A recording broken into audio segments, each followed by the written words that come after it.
Take two. What is up, everybody? It's like 2 o'clock, 1:52 to be exact, on a lovely Sunday afternoon here in Phoenix. It's like not 100 degrees yet. We're on the downhill slope. It's being delicious outside for most of the day. It gets a little warm, but hey, whatever. It's nice. Been out, as you see behind me. Yeah. Just bought new arrows. Anyway, to business. Pleasure, whatever this is, both and either or neither. I don't know. But had some thoughts sitting at the humanist meeting last week. It was a town hall meeting. It was the first one I'd ever seen of those. I mean, it kind of reminded me of old church church meetings that they would do once a year with the going over the charter and whatnot. It was interesting to hear what some people had to say. But overall, not bad. I'm going to be hopefully starting some youth programming. We'll see what happens. That would be super fun. We're going to be doing critical thinking, and because who doesn't need more critical thinking? But that's not what I was going to talk about. While at this meeting, I had this. It's not an idea that I had originally there, because I heard it in Ari Shaffir double mentioned in the same podcast for two different things. Oh, look at this. It's going to be crazy. He had a person on his podcast about having valuable friction back in the day, and that mindset stuck with me for a really long time. And then someone at the meeting brought up something about having a frictionless transition, and I was thinking that they don't value the level of friction that we or some people have or provide or whatever, and that friction is valuable, and it's the people that don't have set up this frictionless environment for themselves, which is super easy to do in our modern society, and it's encouraged. It's encouraged for you to go have the easiest go to your work, go home, eat dinner, relax, watch TV, and then do it all again. Live this well-greased path and just keep doing it. Just keep going. And not only societally, it's influenced, it's reinforced biologically. Our brain likes to do the same thing over and over again because it's easy for it to do that. It gets just conserve energy and calories and all that fun stuff. We're biologically designed to not even try to veer off of our path, and it's that forming of that frictionless environment that then people need a push, because if you have friction, if you have something that's if you have that kitty litter there, then it doesn't matter how icy the path is, you will still have some kind of friction. You'll still have some grit, some grab on the ground, and you'll be able to keep moving. Or start moving. But again, people that have no friction in their environment, then to get them going, you either need to provide friction or they're going to need a push. Either way, you're still providing energy into that system. So that was my grandiose homily, right, for the week. I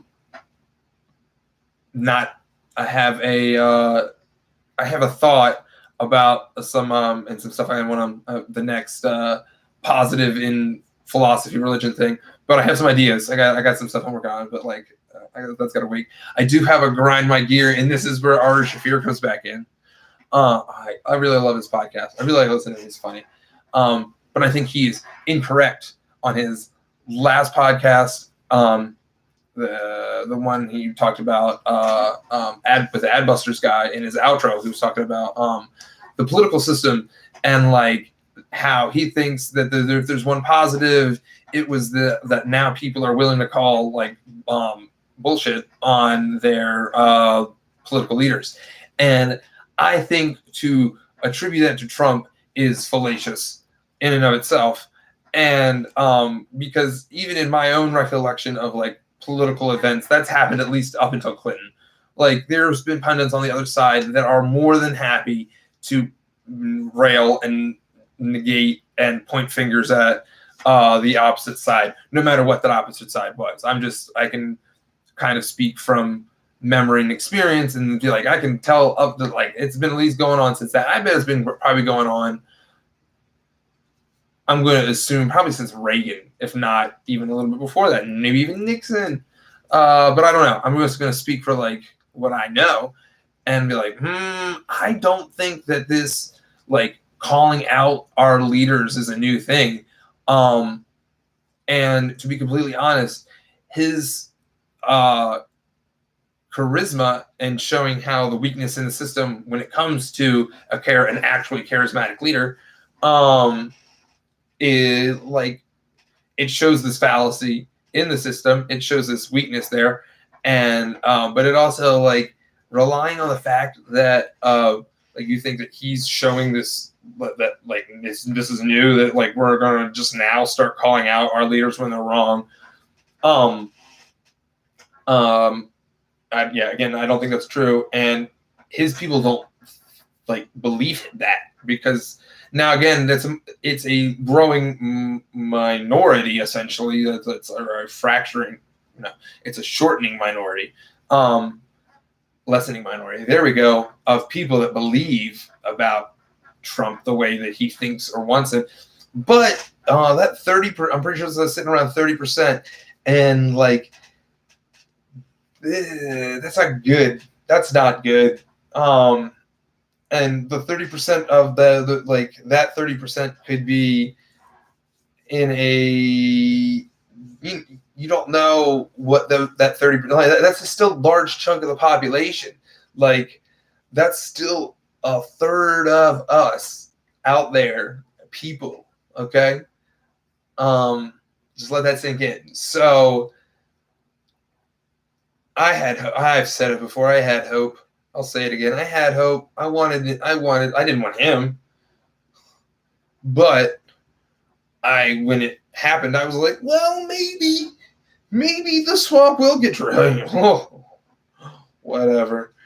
How incorrect was I? Well, a lot of other people were too. So we'll try again. It's time to try again.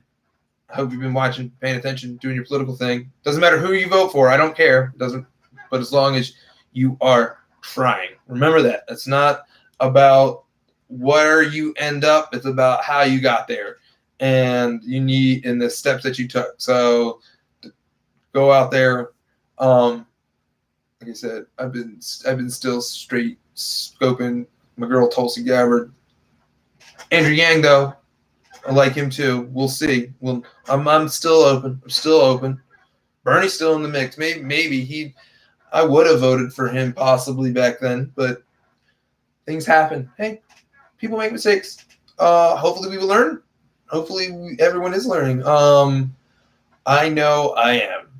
So yeah, go out there, everybody. Be good. Be smart. Live your best life. Remember, I love you, and don't do anything too crazy. Don't do anything I wouldn't do.